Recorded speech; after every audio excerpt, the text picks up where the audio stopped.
All right, we're going to just test the microphone. We want to make sure that everybody out there can hear us. So that was testing. Now we're going to test the sound on a video too. So let me get there and play a little video to test the sound.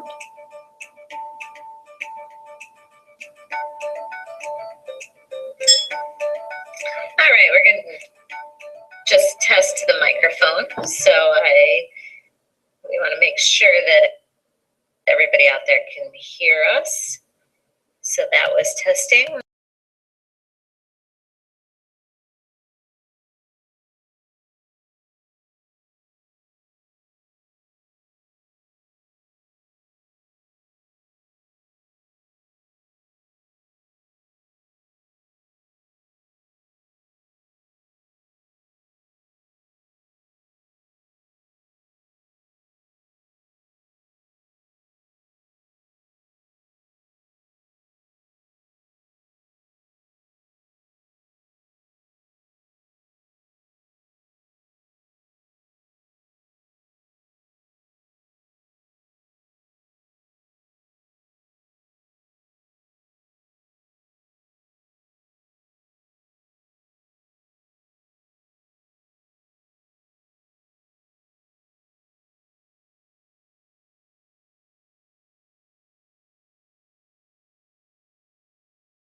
Okay, first, welcome. We're going to just test the sound.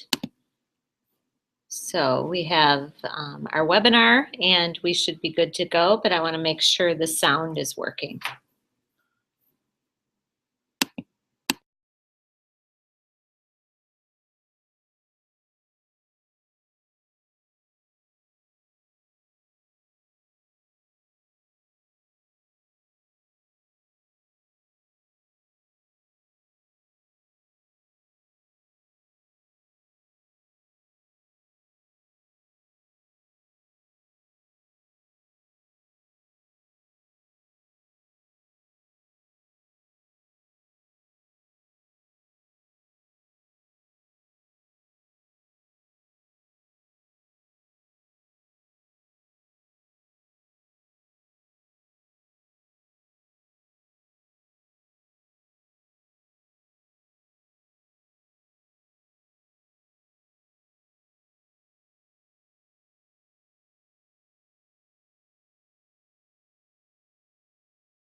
Hi, and welcome to the Google Classroom Intro webinar.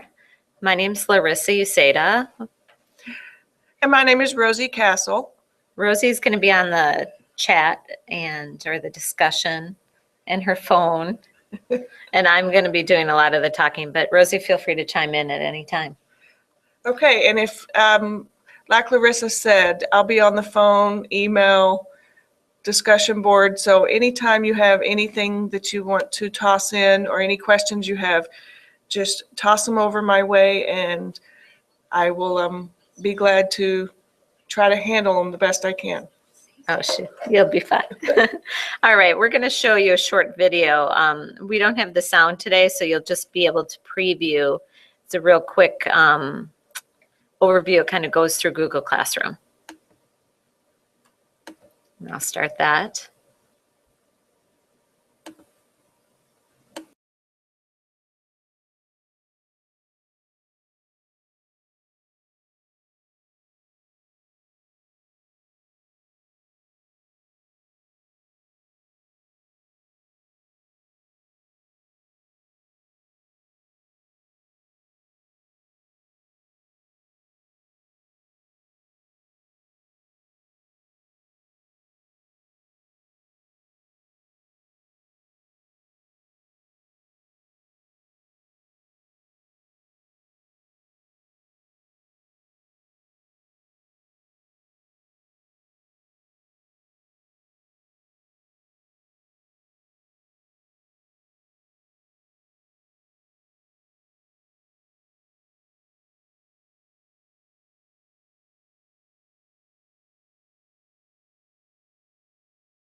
Okay, so that was a little preview of what we're going to talk about today. And at the end, it said Google Classroom coming out this summer. Well, yep, that was from last summer, and it's been here since the beginning of this year, or October of this year.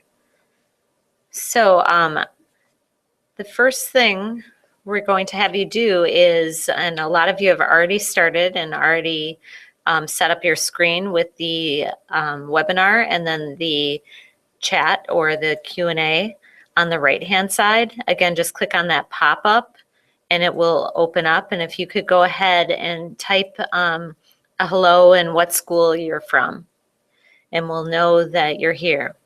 Today we had some issues with e-learning.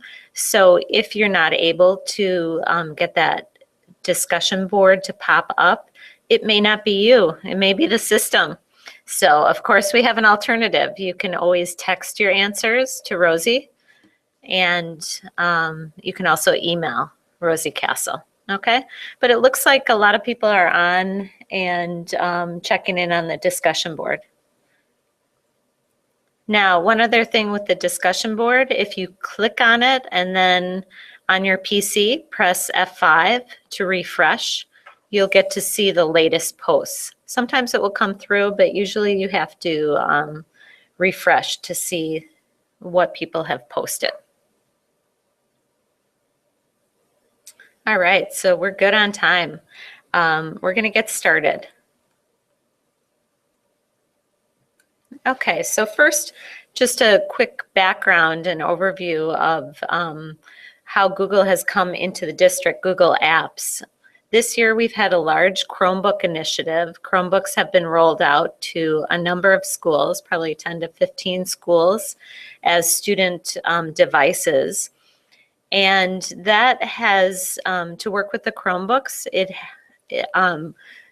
IT has set up a Google account for every student and teacher in the district. Actually, every employee in the district now has a Google account, whether they know it or not. This might be your first exposure to it. You do not need to be at a school that has Chromebooks to use your Google account or to use Google Classroom. So this Google Classroom is out there for, we recommend grade 3 through 12, anyone to use it.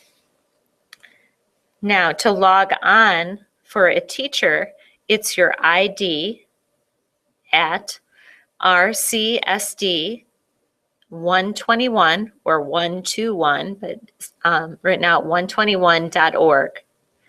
And then it's your regular RCSD password, how you log on to your computer or your email.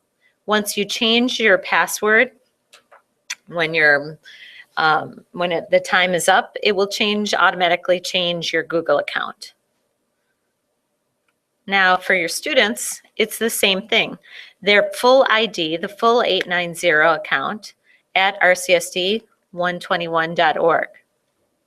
And for high school students, they probably use their 890 account to log onto the computers, and their password is what they've changed it to. So that's an easy one. For some lower elementary, maybe 3rd and 4th, maybe 5th, they've never logged on with their own 890 account. So their password is the default password, which is their birthday. 2-digit month, 2-digit day, and 4-digit year. In SPA, there's actually a report that you can print out with all of the default passwords. Okay, so that's kind of the background, so we can get started in Google Classroom. So first, let's talk about what is Google Classroom. Google Classroom is a tool where teachers can assign and collect work digitally. It allows you to organize your assignments and to communicate with your students. What's really nice is the document sharing, the file naming, all of that back-end work Google Classroom will do for you, and we'll show that, but there's a lot of work that is now automated and taken off the teacher. It's very easy to use. Students can connect from home when they're sick, from their phone, and it's very intuitive to find their assignments, to get their links, to turn something in. And we'll really show you how Google Classroom is doing that naming conventions, automating the sharing for the teacher and the student. So are you guys ready to go paperless with Google Classroom? You can still print out those papers, but all your drafts, you can do it through Google Classroom and leave comments on them. I'm so excited. Okay, now let's look at what Google Classroom is not. I think this is important. It's not a grade book. You can give grades. It's not replacing a grade book. It can work along with our Power Teacher, where you can input the grades. It is not a student management system. All right, we are you are inviting your students, but it is not taking the place of that. It is not a robust learning management system. What you are logged in now for this webinar and this online course is e-learning. That would be an example of a more robust, that has more features than Google Classroom. We like to call it a light learning management system. And there's some advantages to that. It's not real complicated. it is designed to work with our existing solutions. So with PowerSchool and Parent Connect, it's not replacing. Okay.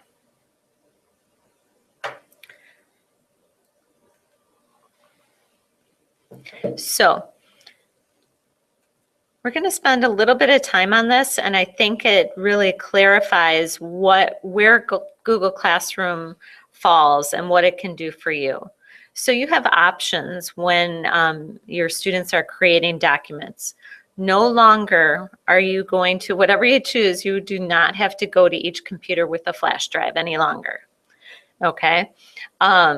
First, you can share files, have a student create a doc or a presentation from their drive, and I'll show that in a minute, and then share it with the teacher. The teacher gets an email in their new Gmail account, or the student can just let the teacher know that they shared it, and the teacher can view the student work and print it or do whatever they want with it, grade it. Okay, so let's take a look at that first option of working through Google Drive.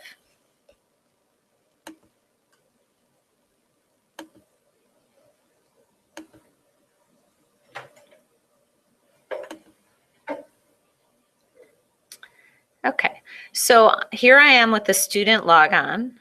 I'm Joe now, and I'm logged on. I can go to my apps launcher, which is the dots up here, and click on my drive. So in my drive, I have a folder and I have a document.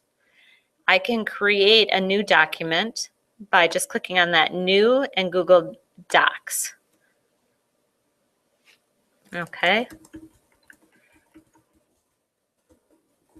This is going to be a literature review assignment. The first thing, actually, when you open a new doc, you definitely need to rename it just by clicking on the name.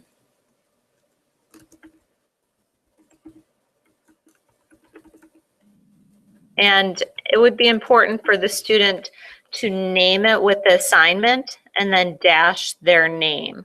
So that naming convention the student would have to do. And then they could go ahead and do their literature review of, say, The Lightning Thief. So I'm still going to use my heading. And then the student can go ahead. They can go ahead and write their essay. Okay, and they can add photos. We're good to go. So the student is done. Now, in the upper right-hand corner, they can share this document with their teacher. So I'm going to click up here, and any district teacher or student will come up. Actually, we want them to share with the teacher. So USADA, there's Larissa USADA, and I'm going to click and send it. And I just shared it with my teacher. So now my teacher would, in the same way, access this document.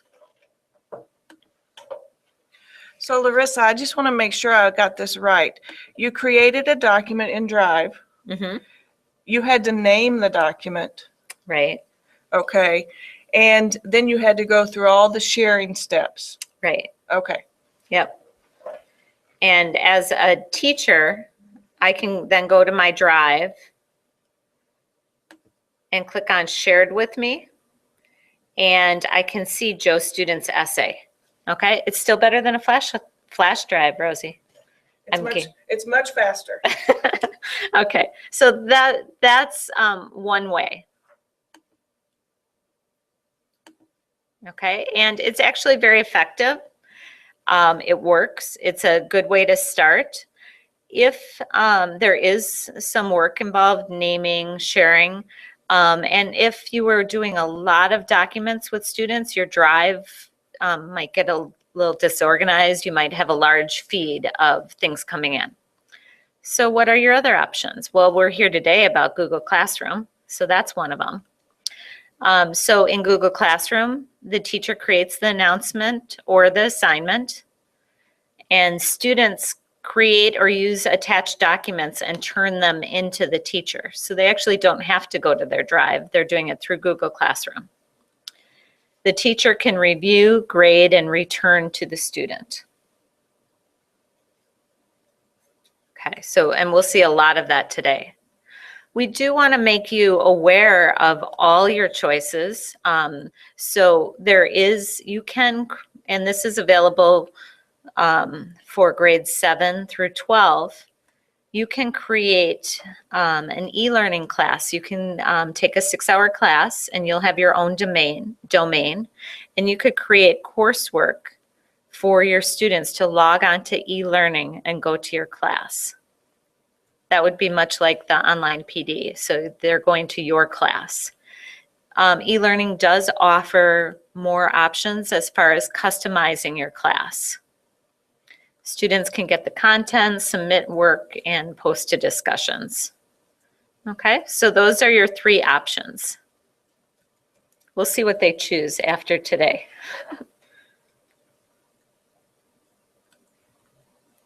Okay, so in a second, we are going to jump into the student view of Google Classroom.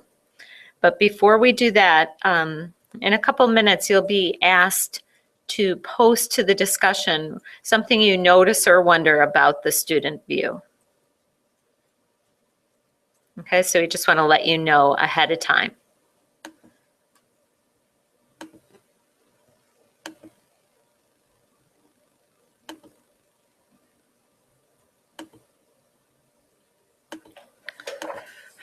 Okay. Now, Larissa, just to let you know, we have had lots of people Oh, good. joining us. Perfect. And we've had a couple of questions tossed in, and I have been handling those so far.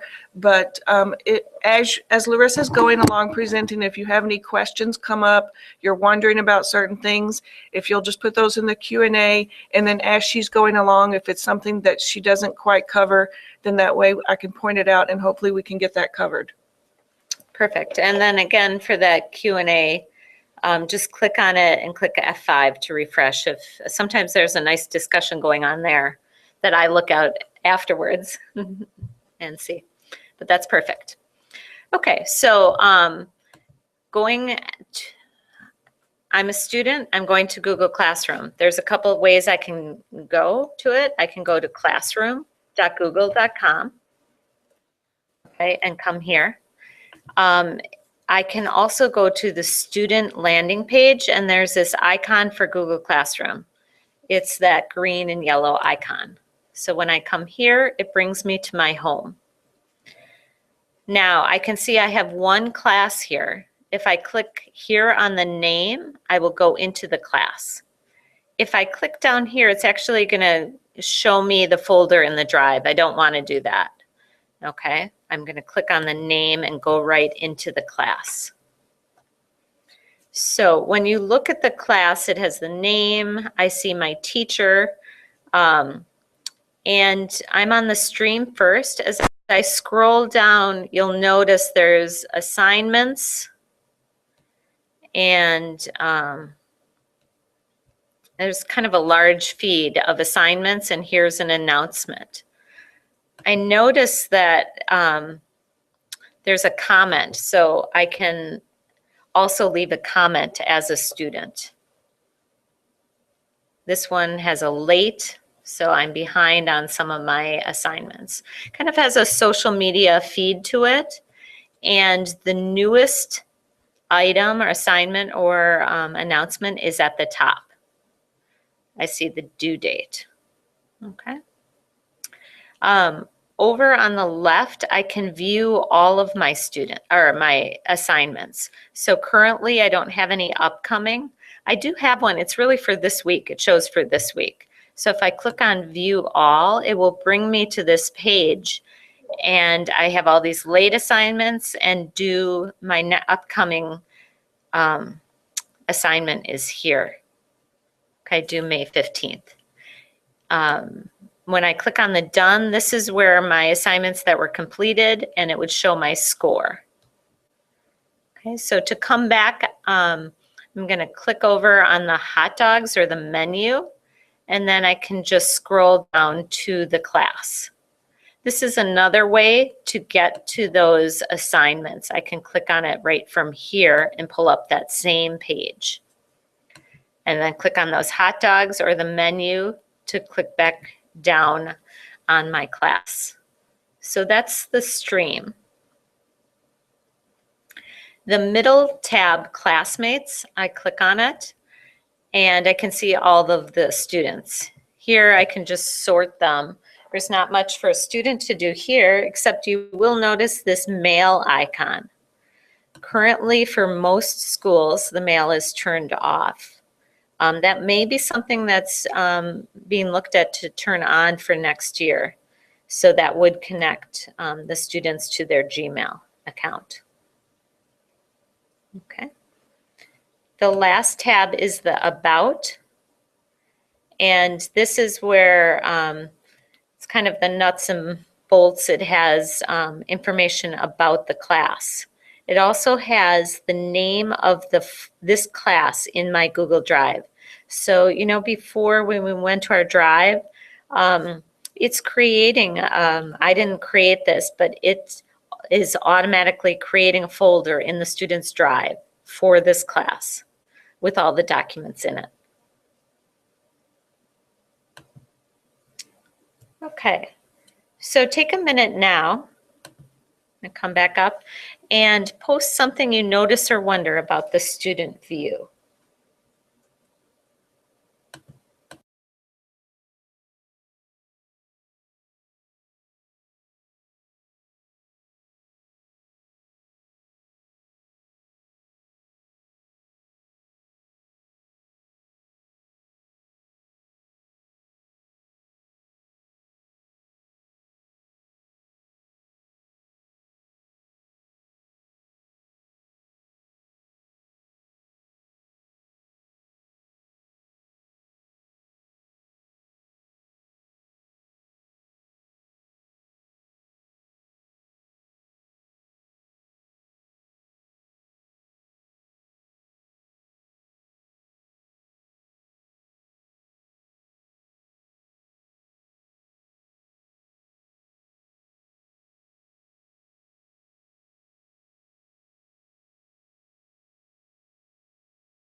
Okay, everybody's been busy on the discussion board.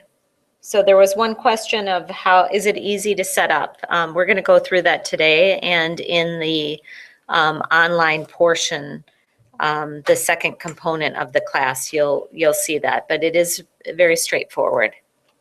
There were a couple of questions about can students see other students' work, and know that that feature is not made available unless you are wanting your students to collaborate on work.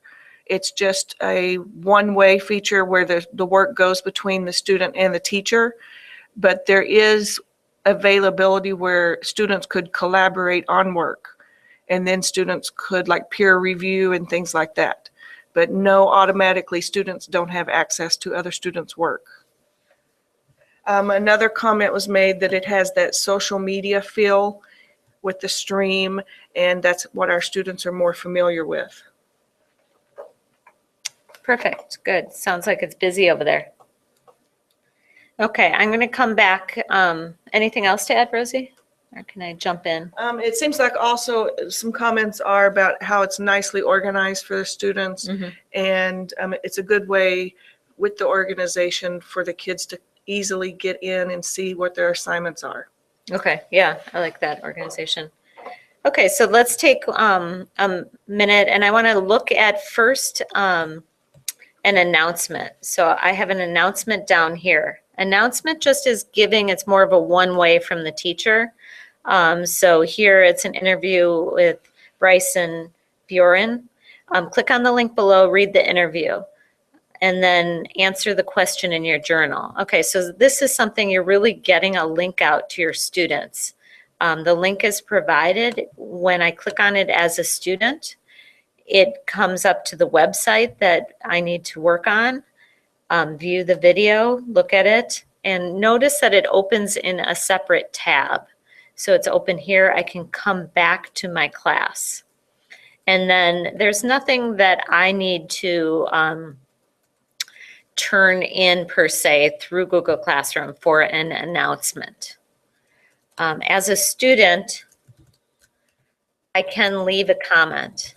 I'm done. Okay, or a question here and then post. And if I want, whenever you see these three dots, if I didn't like what I posted, I can delete it as a student. Okay, so that's an announcement. Now I want to come up and there was a patience writing assignment. So let's look at this assignment. When I click on the assignment as a student, it opens up with two tabs, the instructions and then your work. So I can look at patience is our core value of the month. It has a description, and I need to, there's a video here. So I could click on that, would open up in a new link, watch the video on patience, and then I need to create a document, type my paragraph, and turn it in. So after I view the video, create a paragraph. Okay. So for a student to create the document, they're going to come over to your work, and there is a create button, create document. Looks really familiar with what we did in Drive, but it's doing that same thing. They create the document and look what happens for them. Sometimes it does take a minute.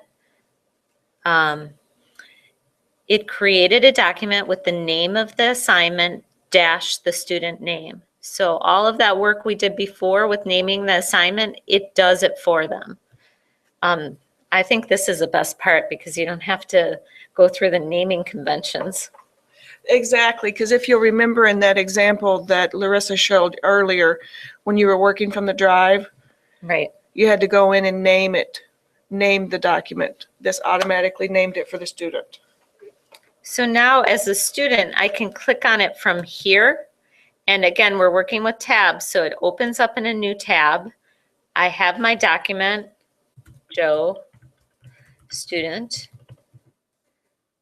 patience.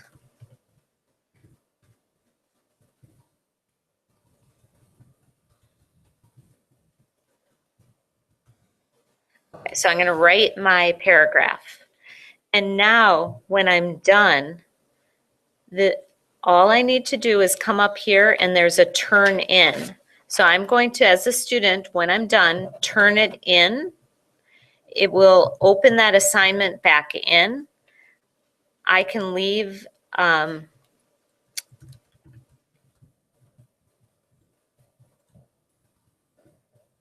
can leave a comment. I didn't quite finish. And then I can go ahead and turn that in. And that is sharing that document with my teacher. Right now, I've turned it in. I can't go in anymore and write on it until my teacher looks at it. Now, when you made that comment, that's also a good way that the student, if the student had any questions, they said, because right in here you said I didn't quite finish. But if the student had any questions about the work or anything, that would be one way that they could let their teacher know.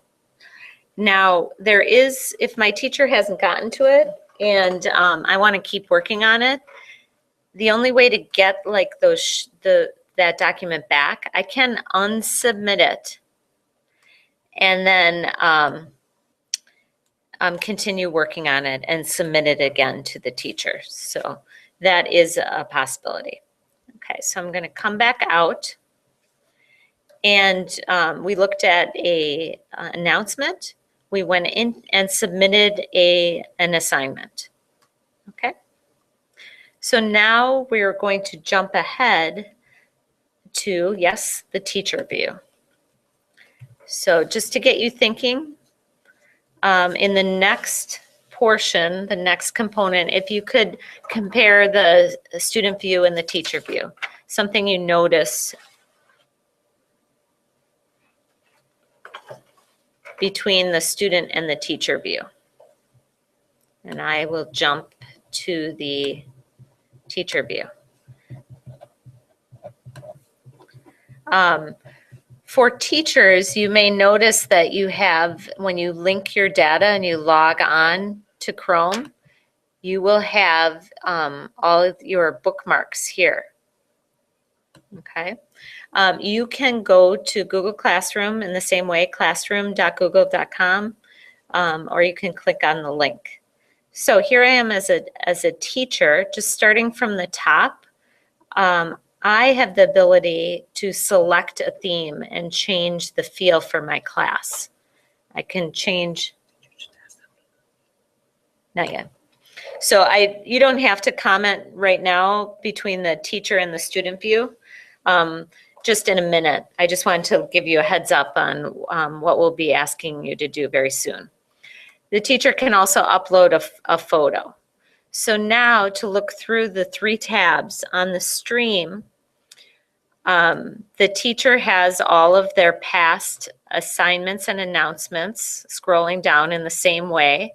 You'll notice that they have how many students are done and not done. And they can also click on these dots to edit or delete. If you wanted to change the due date, you could edit and change the due date. Up above is where this teacher would create an announcement. I like to number the announcements or the assignments just because that feed can get a little busy. So what's really nice is Google Classroom is constantly being updated. Last week, a new feature was when you are creating an assignment, you can save it as a draft. So instead of assigning it, I can save it as a draft, which is great. And it's right here under my drafts. So, and we'll spend more time on this in the e-learning component, but you can also attach a link here, YouTube video or files. Okay, and an announcement works the same way. The only other thing here is we have the class code, and that's a way you can invite your students. So probably high school students, high school teachers may want to invite their students, and we'll talk about that next. So that was the stream. There are no upcoming assignments. I do want to just show, you know how the student had all of their assignments? So does the teacher. So you have anything you're teaching, and you can click here and see all of your assignments and what you have worked on or what you still need to work on. Okay, you can also be a student. So I'm a student in some people's class, and I'm a teacher in a bunch of classes. So that was the stream. The next tab is the students. And we have a little more here. I know there was a question about students. Actually, I'm going to come back. If students comment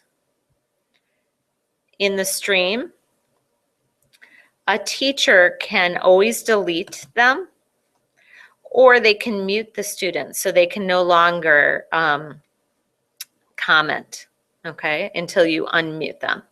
We all wish it was that easy. But if they have to do it by paper, it may be a lot easier. So the next tab is the students. Here, you can also decide, so I clicked on all of my students, and I could mute all of my students. That would just mean they could not comment in that feed. Okay, so you have to decide what you feel comfortable with. Some teachers have, they can comment only, most teachers. But if you wanted to mute and turn that off, that's totally up to you. Okay, you can have the students, and you could change it. Actually, if you wanted to change it, you could change it here so only the teacher can post or comment. And that way you don't even have to mute them. I think that's new, Rosie. You do? Yeah, I do. Or maybe I didn't realize it was that easy. We're always finding new things. Yeah, yeah. All right. A couple of people asked, how do I get started? How do I invite my students? So we're going to do that in the online portion, but these are all my students here. In the online, you'll be shown you can just click on invite, and you're going to make a contact group with your whole class, and you can invite them there. If you get one student in, you can quickly search them by first or last name, or first and last name, and just click invite and invite a student. Okay, there's also the code. So for high school, you could just give the students the code and they join your class. All right, so that's the Students tab, and now we have the About tab. The About tab is where you can put information about the class. Again, this is the name of the class in the drive, and you could put documents that you use for the entire class. This is also the second new feature as of like 10 days ago. You can now have two teachers, and this is where you would invite another teacher. So I can invite Rosie Castle, and when I find her, I can invite another teacher. So that's nice for co-teachers. That's a new feature. Okay, good. So that was a overview. If you could post a difference you see between the student and the teacher view.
You have control over what's happening. Okay, so it looks like a lot was posted in the discussion board. Where do we get the code to give to the students? There was a question on where you get the code, and that's in your Google Classroom.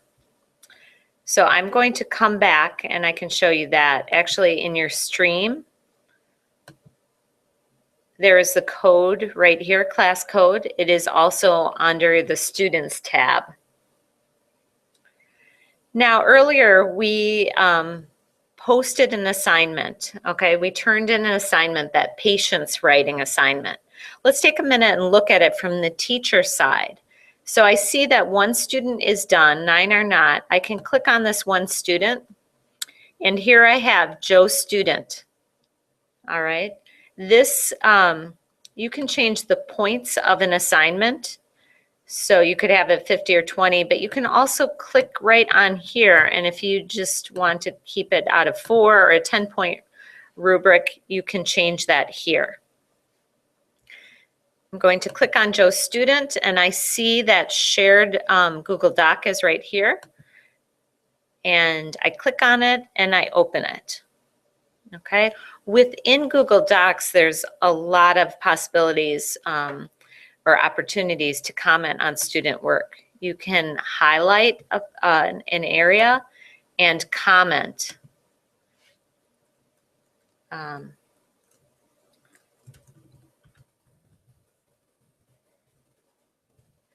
so hook your reader.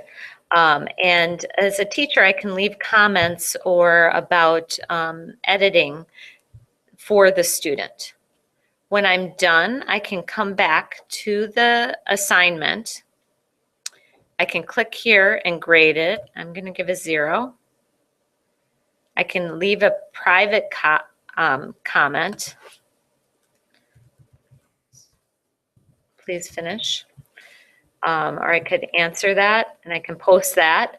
And now see how it's checked here? I can go ahead and return it. When I return it, it sends the grade and the ownership of that Google Doc, that document, back to the student.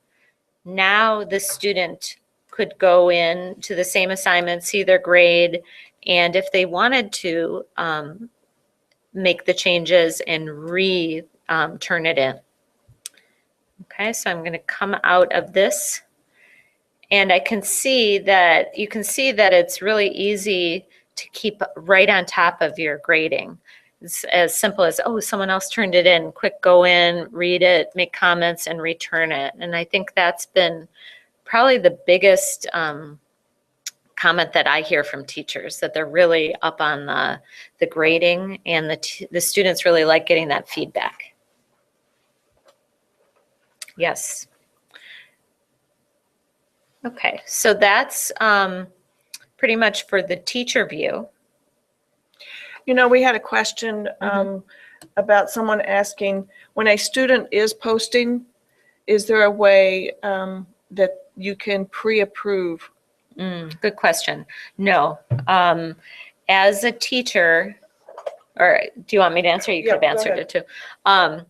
You can delete it, and after the fact, you can delete it, but there's no approval like maybe in a blog or something. Right. So that would definitely be something you would want to speak to your students about beforehand.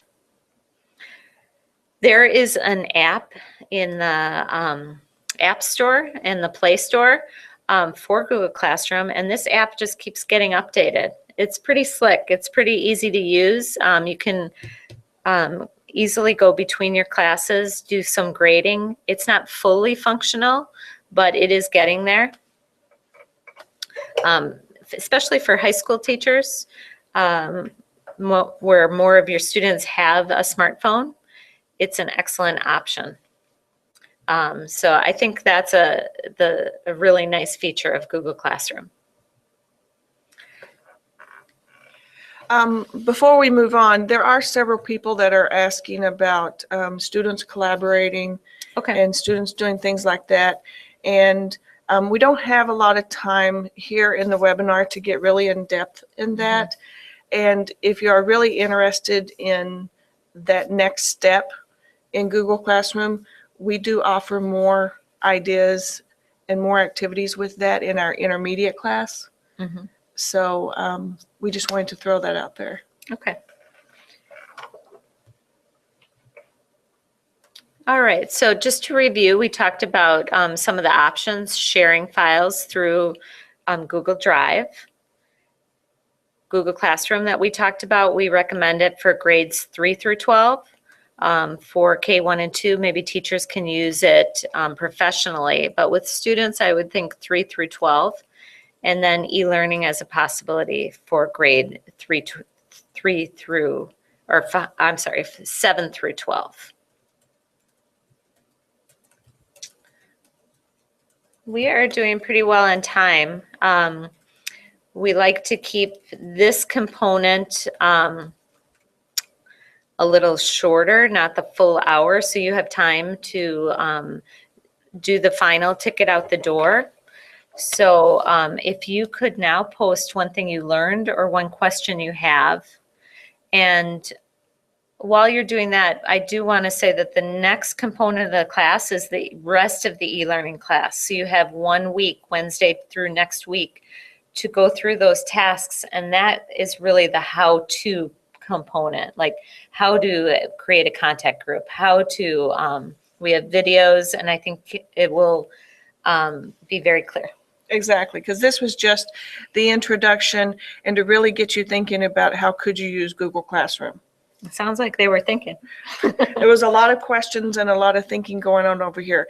And if I didn't have a chance to get to your questions, then that means either I'll post your questions in the webinar box or I'll send you a personal email. And this, the webinar Q&A will be posted in the class. We'll make sure that's available to you. And also the webinar will be available in the same spot. Usually within 24 hours, we'll send you an email. But right where you clicked on it to view it, it will be there. So please just, your last ticket out the door is to comment, leave one thing you learned or one question you have. And then you are free to get on with your Wednesday evening. We will be here till 5 o'clock answering questions, monitoring the Q&A. But we want to thank you. Do you have any feedback on from what they're leaving? Great words of wisdom. Not yet. We're just getting the feedback coming in. Okay. Okay. And I see that there is a Google Classroom question about intermediate. And yes, we do have a class, and it's offered coming up soon, in a couple weeks.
Okay, we're back. We will work to answer any questions in the Q&A. And we just want to thank you for, taking the time. And I know it's a lot to ask to be online at a specific time for the webinar, but I think you can see that just getting everybody's feedback, that's what we're really excited about, and what we like, giving you guys a chance to bounce ideas off each other and read what other people are thinking. Yep. So we just want to thank you again, and we'll see you online during the online class. All right. Have a good night.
For those of you who are left, Rosie hates it when I do this, but I was like seeing people. So we just wanted to say goodbye and thanks for tuning in, and we'll see you online again. Okay? Thanks for coming. All right. Bye. Bye. See, we can have fun at central office. Or wherever we might be.